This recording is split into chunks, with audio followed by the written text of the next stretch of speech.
Quero convidar você a abrir a palavra de Deus em Josué, capítulo 6.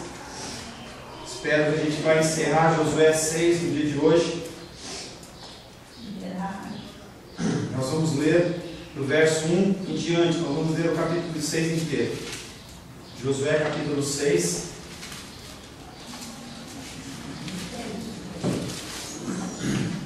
Josué 6, versos 1 em diante.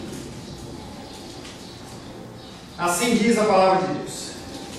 Ora, Jericó estava rigorosamente fechada por causa dos filhos de Israel. Ninguém saía, ninguém entrava. Então disse o Senhor a Josué: Olha, entreguei na tua mão Jericó, o seu rei e os seus valentes. Vós, pois, todos os homens de guerra, rodeareis a cidade, cercando-a uma vez. Assim farei por 6 dias. 7 sacerdotes levarão 7 trombetas de chifre de carneiro adiante da arca. No 7º dia, rodeareis a cidade 7 vezes, e os sacerdotes tocarão as trombetas. E será que, tocando-se longamente a trombeta de chifre de carneiro, ouvindo vós o sonido dela, todo o povo gritará com grande grita. O muro da cidade cairá abaixo e o povo subirá nele, cada qual em frente de si. Então Josué, filho de Nun, chamou os sacerdotes e disse-lhes: Levantai a arca da aliança, e 7 sacerdotes levem 7 trombetas de chifre de carneiro adiante da arca do Senhor. E disse ao povo: Passai e rodeai a cidade, e quem estiver armado, passe adiante da arca do Senhor. Assim foi que, como Josué dissera ao povo, os 7 sacerdotes com as 7 trombetas de chifre de carneiro diante do Senhor passaram e tocaram as trombetas, e a arca da aliança do Senhor os seguia. Os homens armados iam adiante dos sacerdotes que tocavam as trombetas. A retaguarda seguia após a arca, e as trombetas soavam continuamente. Porém, ao povo ordenara Josué, dizendo: Não gritareis, nem fareis ouvir a vossa voz, nem sairá palavra alguma da vossa boca, até o dia em que eu vos diga: gritai. Então gritareis. Assim a arca do Senhor rodeou a cidade, contornando-a uma vez. Entraram no arraial e ali pernoitaram. Levantando-se Josué de madrugada, os sacerdotes levavam de novo a arca do Senhor. Os 7 sacerdotes que levavam as 7 trombetas de chifre de carneiro diante da arca do Senhor iam tocando continuamente. Os homens armados iam adiante deles, e a retaguarda seguia após a arca do Senhor, enquanto as trombetas soavam continuamente. No 2º dia, rodearam outra vez a cidade e tornaram para o arraial, e assim fizeram por 6 dias. No 7º dia, madrugaram ao subir da alva, e da mesma sorte rodearam a cidade 7 vezes. Somente naquele dia rodearam a cidade 7 vezes.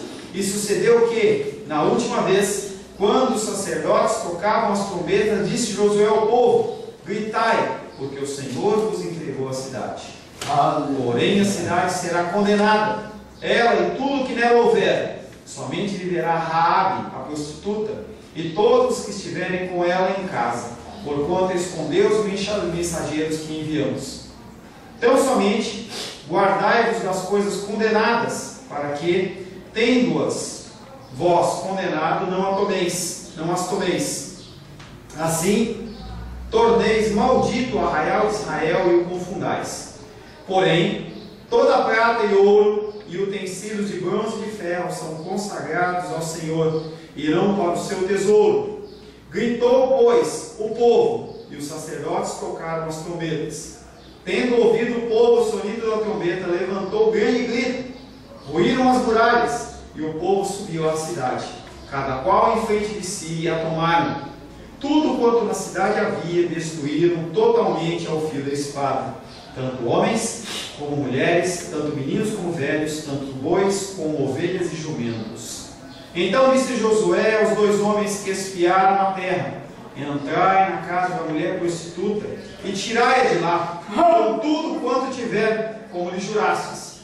Então entraram os jovens, os espias, e tiraram Raabe e seu pai, e sua mãe, e seus irmãos, e tudo quanto tinha. Tiraram também toda a sua parentela, e os acamparam fora do arraial de Israel. Porém a cidade e tudo quanto havia nela queimaram-no. Então somente a prata, o ouro, os utensílios de bronze e ferro deram para o tesouro da casa do Senhor.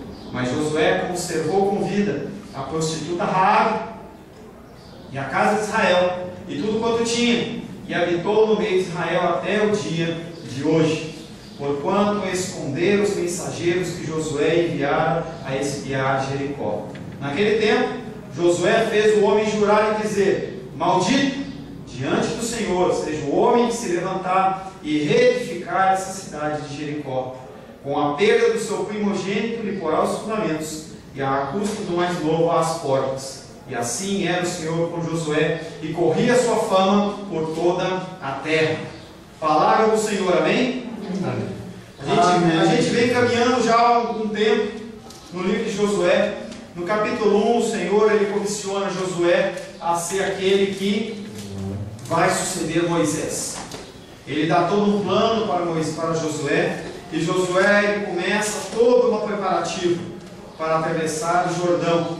Ele, antes de atravessar o Jordão, ele, como um homem prudente, ou como um homem cauteloso, ou então como um homem desconfiado, porque Deus tinha prometido que iria ter que mandar, ele iria entregar a terra a ele, não haveria necessidade de nada, mas mesmo assim ele manda os espias, e aqueles espias entram na cidade e vasculham a cidade, veem os seus segredos de guerra, e as pessoas começam a ver que aqueles homens tinham um vestuário diferente. E aí eles se escondem na casa da Raabe, a prostituta. Como ela era prostituta, podia entrar qualquer tipo de homem lá e ninguém iria estranhar. E aquela mulher, ela age de misericórdia também com aqueles homens, estabelece um acordo, ela direciona os guerreiros do rei para ir para algum bosque, instrui aqueles espias a aguardar algum tempo enquanto aqueles homens estão buscando eles. E enquanto eles estivessem voltando por um outro caminho, ela fala que eles deveriam sair por lá. Ela põe na sua janela um fio escarlate, um fio que simboliza também a salvação através de Cristo, que é aquele que tem o seu manto salpicado com sangue escarlate, e através do sangue do Cordeiro nós temos a salvação. Isso foi no capítulo 2. No capítulo 3 nós estudamos capítulos 3 e 4, a passagem do Rio Jordão. Falamos sobre todo aquele contexto de como estava o Rio Jordão, um rio que estava transbordando de margem a margem, e as pessoas tinham que atravessar porque era uma ordem do Senhor. O Senhor coloca os sacerdotes na frente, carregando aquela trombeta, e a partir do momento em que o primeiro sacerdote coloca o pé na água, aquela água ela se estanca, ela para de correr. E a gente estudou também que essa água ficou parada por volta de 2 quilômetros acima do rio, numa outra cidade, e a gente chegou a discutir: será que essa água ela subiu? Será que essa água secou na fonte? Será que essa água transbordou? Mas foi o milagre do Senhor. E o que aconteceu com as cidades abaixo do rio? As pessoas iam lá buscar a água do rio. Será que o rio secou? Será que aconteceu alguma coisa? Os peixes, o que aconteceu? Será que o mar ele invadiu aquela área porque o rio já não estava mais lançando? Mas o que acontece é que aquele povo atravessou com seus pés em seco. Além de passar sem água, o Senhor seca o leito do rio para que não houvesse lodo, não houvesse barro e as pessoas ficassem presas ali no leito do rio. O Senhor comissiona que eles separassem pedras para fazer um ornamento, um tributo ao Senhor fora, e um outro ornamento, um tributo dentro do rio, com pedras lavradas. Na ocasião, a irmã dos reis olhou para mim e falou assim: mas como é que fica? Tipo, a irmã dos reis falou assim: como é que ficam os barcos? Os barcos eles vão bater nessas pedras? Porque tem que ser visível. Se for embaixo da água, ninguém percebe. E a gente ficou pensando só em época de seca. No capítulo 5, o Senhor ele dá uma ordem ao povo de Israel que eles deveriam se santificar, eles deveriam se purificar, porque ninguém que havia saído do Egito havia sido circuncidado. E a circuncisão era um ato, era um sinal da aliança. Da mesma maneira que o sinal que eu tenho e você tem, temos na aliança, é o nosso batismo nas águas. É um batismo que é exigido pelo Senhor como um batismo de arrependimento dos pecados. Nesse batismo, nós recebemos o Espírito Santo a partir do momento que nós cremos no Senhor. O Senhor vem habitar em nós e é estabelecida uma aliança entre nós e o Senhor. E aquelas pessoas não haviam até então sido circuncidadas, porque elas tinham morrido no deserto. Uma nova geração, ela nasceu, uma nova geração cresceu e ela não havia sido circuncidada, e era condição para que aquilo desse continuidade. Todos eles ficaram circuncidados, passaram um tempo de descanso. Quando findaram, o Senhor ordenou que eles celebrassem a Páscoa. A Páscoa, que tinha sido celebrada muito tempo antes, volta a ser celebrada, e falamos também que naquele momento o maná ele para de cair. O maná cessa de ser entregue, porque as pessoas começam a comer daquela terra que mana leite e mel. Entramos então no capítulo 6, que fala sobre a destruição de Jericó. E todo um procedimento é instaurado.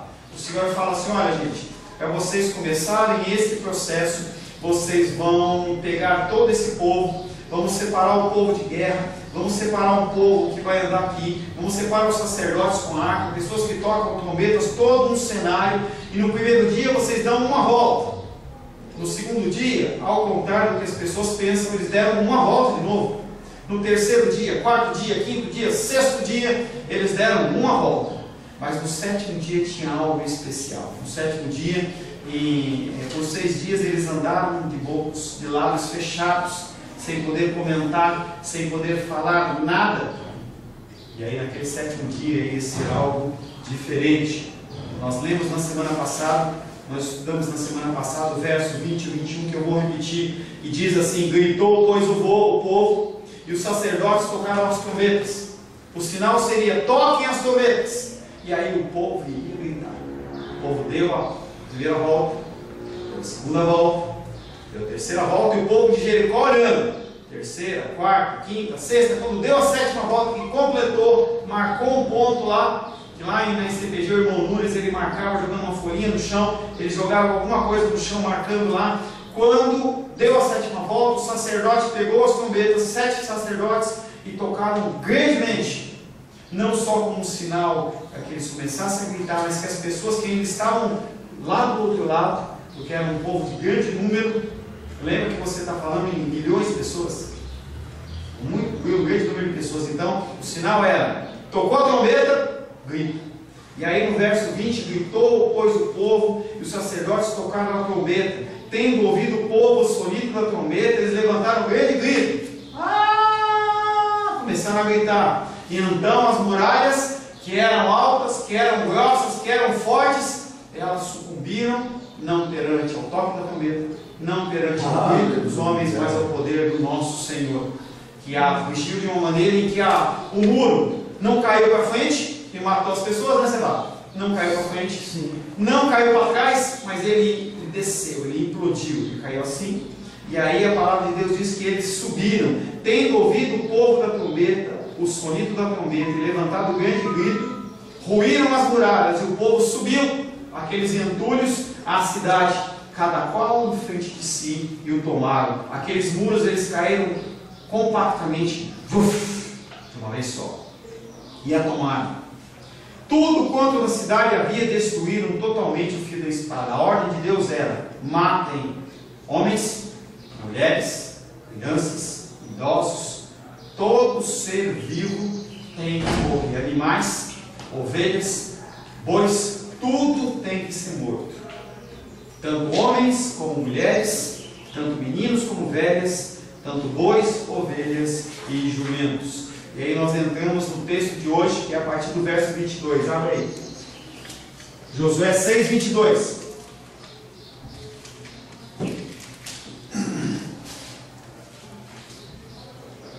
Caiu o muro. Aquele povo o povo de Israel começou a matar todo mundo. E aí Josué olha para 2 homens e fala assim, com aqueles 2 homens que tinham sido libertos, livres da mão do rei, através de Raabe, e fala assim: Disse Josué aos 2 homens que espiaram a terra: entrai na casa da mulher prostituta. Vai lá, naquele lugar, vocês sabem onde é. Tirai-a de lá, com tudo quanto ela tiver, como lhe jurastes. Então você vai tirar suas roupas, você vai tirar seus mantimentos, seus potes, o que tiver lá dela, que ela fala assim: eu quero levar, vocês vão tirar. Verso 23: então entraram os espias, os jovens, os espias, e tiraram Raabe, e lá estavam junto com ela, seu pai, sua mãe, seus irmãos e tudo quanto ela tinha. Tiraram também toda a sua parentela, todo mundo que estava lá, não eram só os parentes de primeiro grau, poderia ter um primo, não sei dizer se tinha algum tio. Porém, então entraram os jovens, os espias, e tiraram Raabe, seu pai, sua mãe, seus irmãos e tudo quanto tinha. Tiraram também toda a sua parentela e os acamparam fora do arraial de Israel. Aonde que eles acamparam? Fora do arraial. Por que eles acamparam fora do arraial de Israel e não dentro do arraial de Israel? Quando que a pessoa tinha que ficar fora do arraial de Israel? Quando estava em pecado. Quando o sacerdote ele tocava algum morto, ou quando alguém estava com enfermidade. Lembra quando Miriam ela ficou com lepra, porque ela pecou? O Senhor afastou ela, ela ficou 7 dias fora do arraial. Então era uma ordem: quando a pessoa viu cometido alguma coisa, algum delito, ela tinha que ser excluída por um tempo. Por um tempo. Já havia o sentido da disciplina naquela época. Então, num tempo, aquela pessoa ficava afastada para ela ser purificada dos seus pecados. Aquela mulher era uma mulher prostituta, era um pecado que em Israel era condenado com a morte, e toda a família dela, ela é incluída nesse contexto e é levada com tudo. E aí, se ela tinha um bichinho, também foi. Você vê que tudo que ela tinha foi colocado fora do arraial de Israel para que ela fosse purificada. Porém, a cidade, tudo que havia nela, queimaram tudo, tão somente a prata, o ouro, utensílios de bronze e ferro, deram para a casa do Senhor, porque Deus poupou o ouro, a prata, o bronze e o ferro. Por que Deus poupou isso? Por que, irmão Cláudio, foi poupado o ouro, a prata, o bronze e o ferro?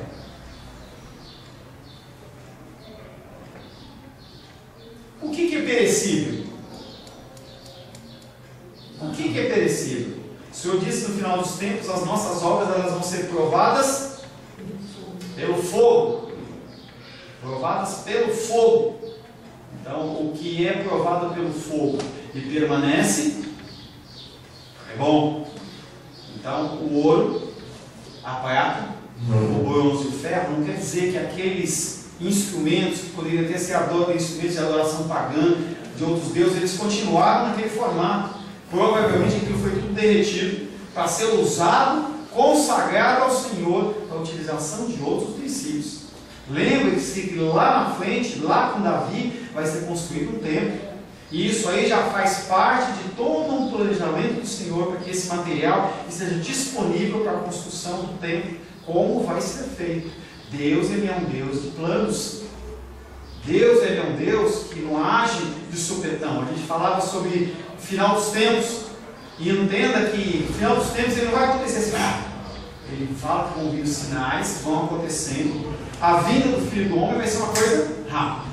Da mesma maneira que o raio, o corte do ocidente até o oriente será a vinda do Filho do Homem. Mas ele garante que todo olho verá essa vinda do Filho do Homem. E eles vão se lamentar, porque a pessoa vai pesar o tempo em que ela poderia estar fazendo as coisas, buscando as coisas do Senhor. Ela estava buscando coisas do mundo. Então, a prata, o ouro, o bronze e o ferro são coisas que são consideradas como não perecíveis. E como não perecíveis, não contamináveis, eles podem ser purificados pelo fogo. E esses instrumentos foram dados para o tesouro da casa do Senhor. Mas Josué conservou a vida da prostituta Raabe. No momento inicial ela não tinha nem nome.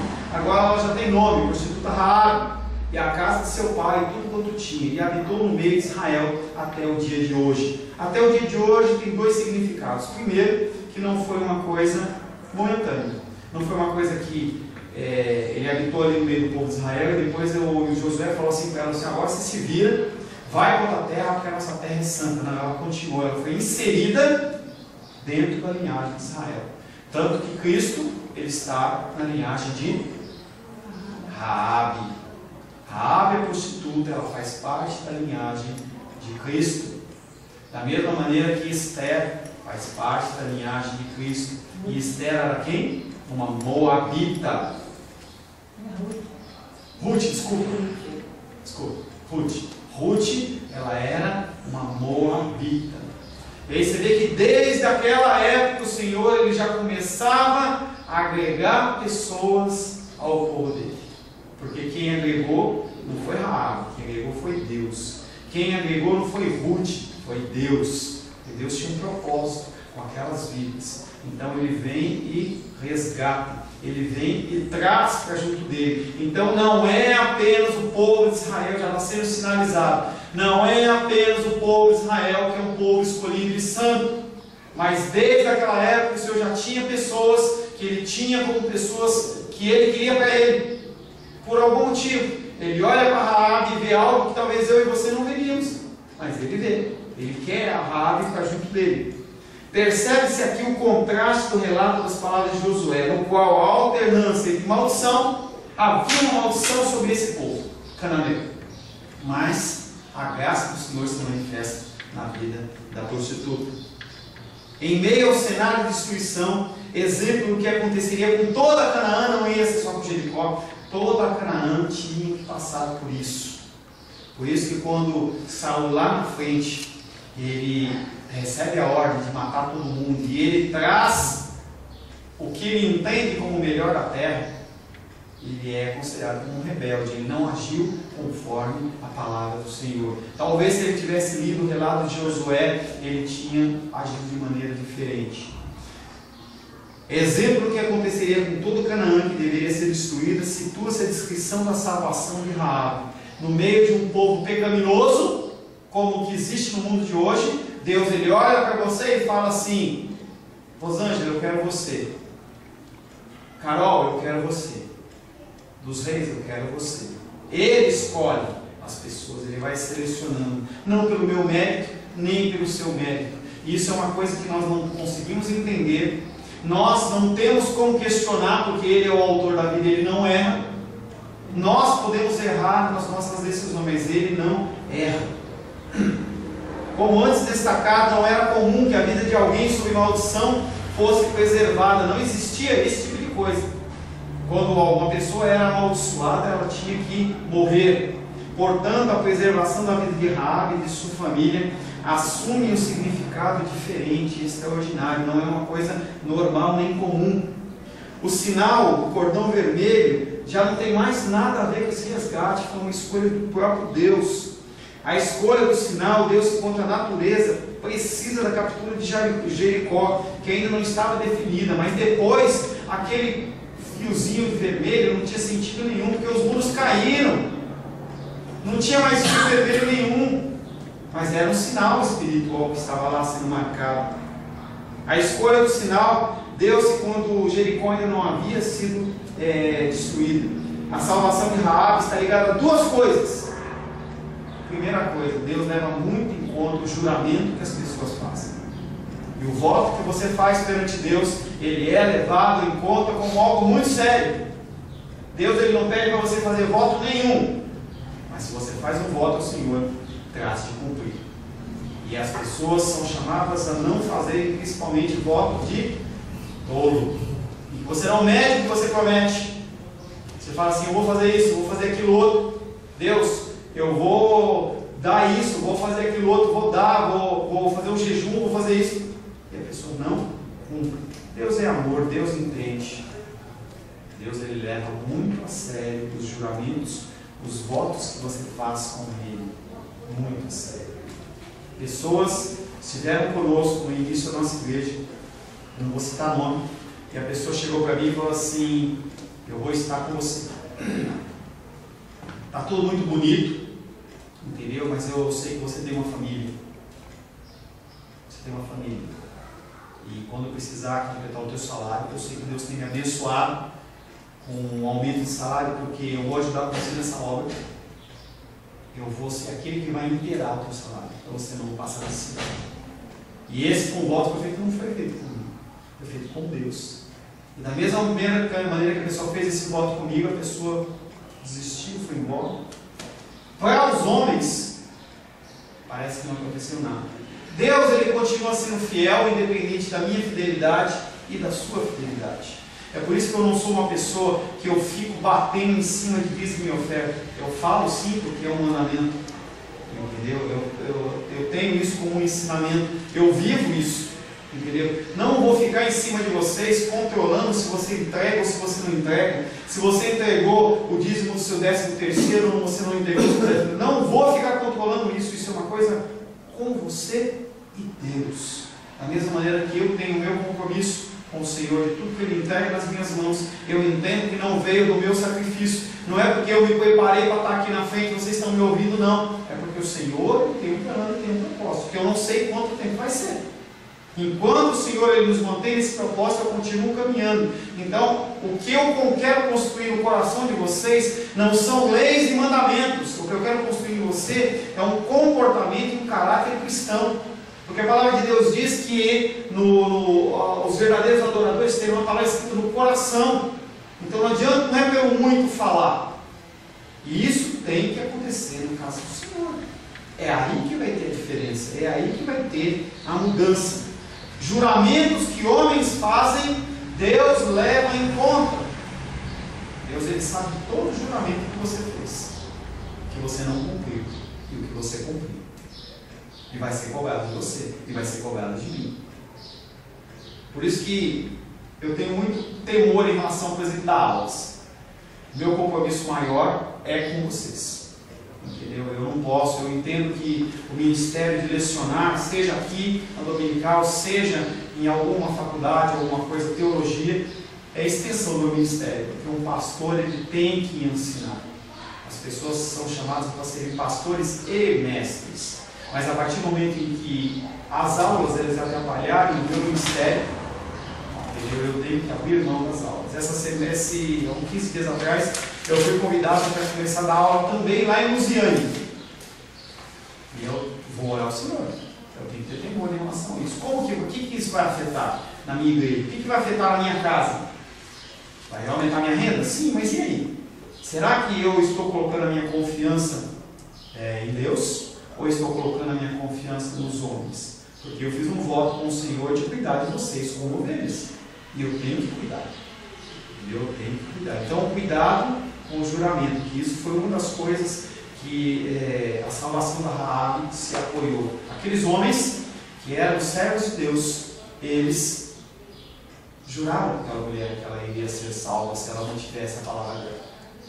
Em outra ocasião, a gente vai ver mais para frente, eles não oraram. O povo de Israel não orou.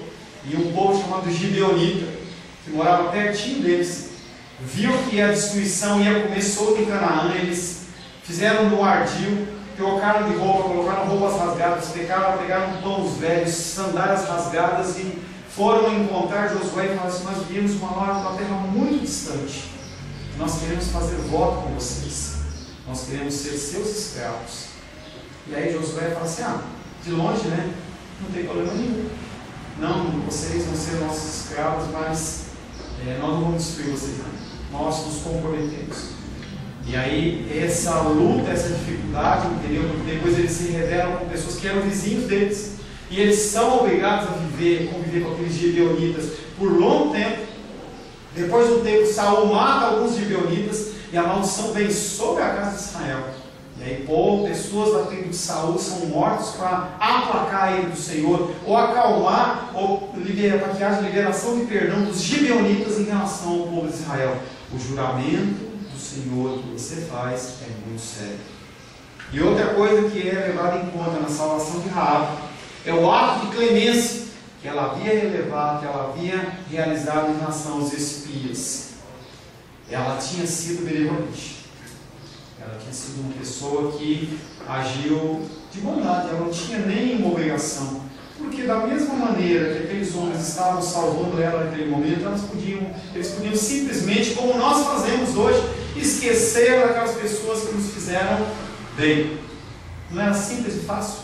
Aqueles homens saírem fugidos ali de Jericó, chegarem para Josué e falar assim: nós escapamos. Não falar, não colocar, porque você colocar que você dependeu de uma mulher naquele contexto semítico, naquele contexto de mundo oriental daquela época, eu dependi de uma mulher, era uma coisa ruim. Eles podiam falar assim: não, nós lutamos, nós queríamos, quem que ia dizer que não? E aí, aquela mulher não sabia, mas ela agiu com bondade, uma bondade que foi plantada pelo próprio Deus. Então, duas coisas estão salvadas, estão ligadas à salvação de Raabe: o juramento que aqueles homens fizeram e o ato de clemência dela, independente então do que iria acontecer. A narrativa ela fica se alternando nesse tempo aí, entre destruição e salvação de Raabe. São os dois elementos da história. Não somente Raabe, mas também toda a sua casa ela ficou livre. Engraçado que a gente vai ver nos capítulos subsequentes, provavelmente no capítulo 7, esse é no 7. Sim, no capítulo 7 a gente vai ver que, da mesma maneira que Deus, quando Ele age com bondade, com um líder de uma família, a pessoa agiu de uma maneira correta, a família toda é influenciada. Quando a pessoa peca, também toda aquela podridão, ela alcança a vida das pessoas. Quando você peca, quando você erra, quando você comete um erro e um pecado, aquilo não afeta apenas a você, mas afeta os seus familiares. E você como cristão, porque eu estou falando como cristãos, você como cristão acaba por trazer um certo tipo de maldição sobre a vida da sua família. E aí você não entende por que as pessoas estão sendo afetadas, e as pessoas estão sendo afetadas por causa da sua vida pecaminosa no meio deles. Enquanto você deveria ser luz, você traz pecado, você traz sujeira, você traz podridão. Em vez de você trazer salvação, você traz morte. Em vez de você trazer libertação, você traz prisão na sua casa. Nós somos chamados a viver em luz. Fala luz. Luz. Tá? Luz. Deixa ele tomar a aguinha dele. Você vai, Gabriel? Tá? A razão que se designa Raabe e sua família, lugar fora do acampamento, conforme nós falamos, está em Levítico 13:46. Alguém abra Levítico 13:46 e o outro abra Deuteronômio 23:3. Pastor, novamente eu falo, pastor, por que você vai me dar referência? Você já falou, eu acredito. Não, tem que ter a referência bíblica do que eu estou dizendo, para que você possa comprovar o que está sendo escrito, o que está lá na palavra de Deus. Levítico capítulo 13, verso 46, e outra pessoa separa Deuteronômio 23:3. Pode ler quem achar qualquer um dos dois primeiro. Nenhum amonita, nem moabita entrará na Assembleia do Senhor, nem ainda a sua 10ª geração entrará na Assembleia do Senhor eternamente. Então você vê como é a bênção do Senhor sobre a Raabe. Havia uma palavra de maldição sobre... Lê de novo, Julinha, por favor. Nenhum amonita, nem moabita entrará na Assembleia do Senhor, nem ainda a sua 10ª geração entrará na Assembleia do Senhor eternamente. Ah, mas pastor, está falando da amonita. A amonita, ela era de cananeu. Gente, quando eles falam daqueles povos daquela região, eles estão citando um nome comum. Então, quando ela está falando lá amonita, ele está falando de todo aquele povo que mora lá. Quando fala dos cananeus, aquele povo habitava naquela região toda. É como se falasse os brasileiros, mas eu sou de Minas Gerais, eu sou mineiro, eu sou paulista, eu sou candango. São naquela terra, aquela terra estava amaldiçoada, aquelas pessoas tinham que morrer. E aí o Senhor estabelece a graça sobre a vida dela. Deuteronômio? Esse foi Deuteronômio. Então, Levítico? Quantos? 13:46.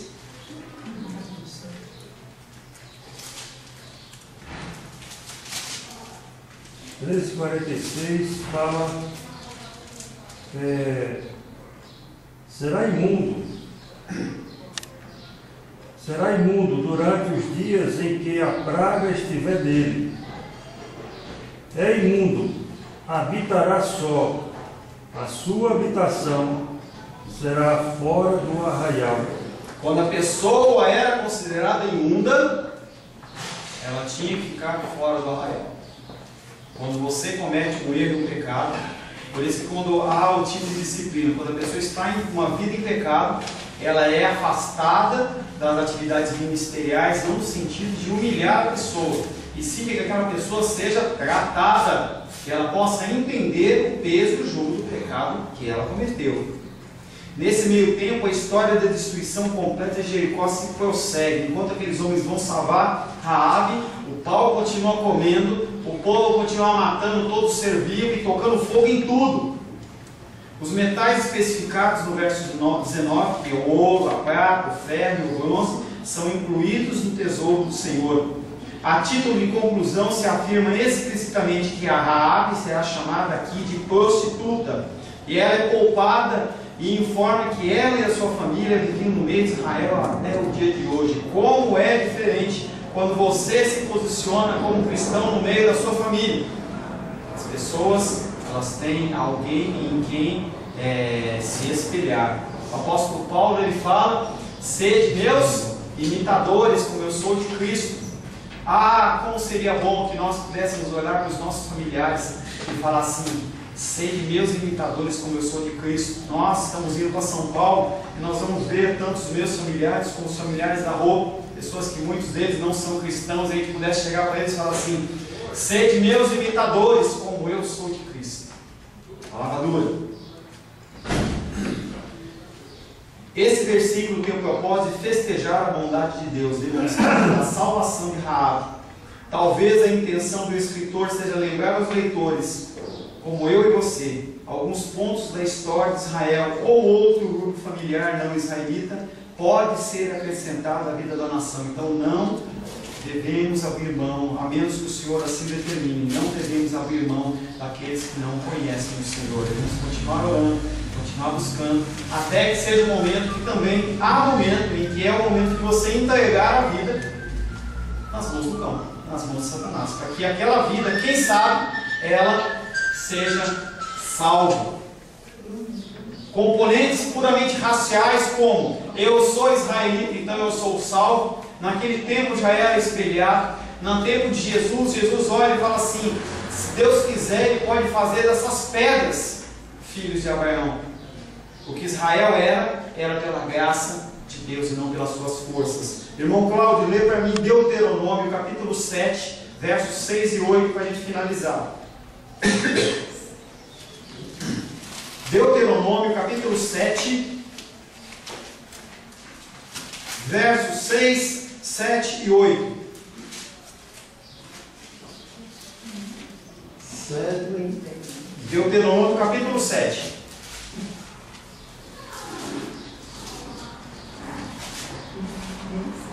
Versos 6, 7 e 8.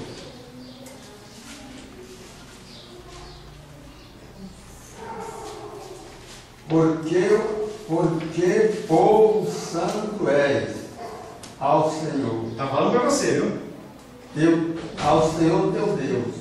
O Senhor teu Deus te escolheu para que ele fosse o seu povo próprio de todos os povos que sobre a terra há. O Senhor não tomou prazer em vós, nem vos escolheu, porque a vossa multidão era mais do que todos os outros povos, pois vós éreis menos em número do que todos os povos. Verso 8, mais o 8. Mas porque o Senhor vos amava, e para guardar os juramentos que jurara a vossos pais, o Senhor vos tirou com a mão forte e vos resgatou da casa da servidão, da mão de Faraó, rei do Egito. Deus não escolheu você porque você é bonzinho, porque você é bonitinho, porque você é altinho, você é magrinho, você é gordinho, você é baixinho, você tem muito cabelo, você tem pouco cabelo, mas Ele escolheu, primeiro, para que se cumpra a palavra dele, Segundo, porque Ele escolheu primeiro você, porque assim Ele o amou. Que nós possamos entender isso e dar frutos de arrependimento e buscarmos a excelência no Senhor. Amém?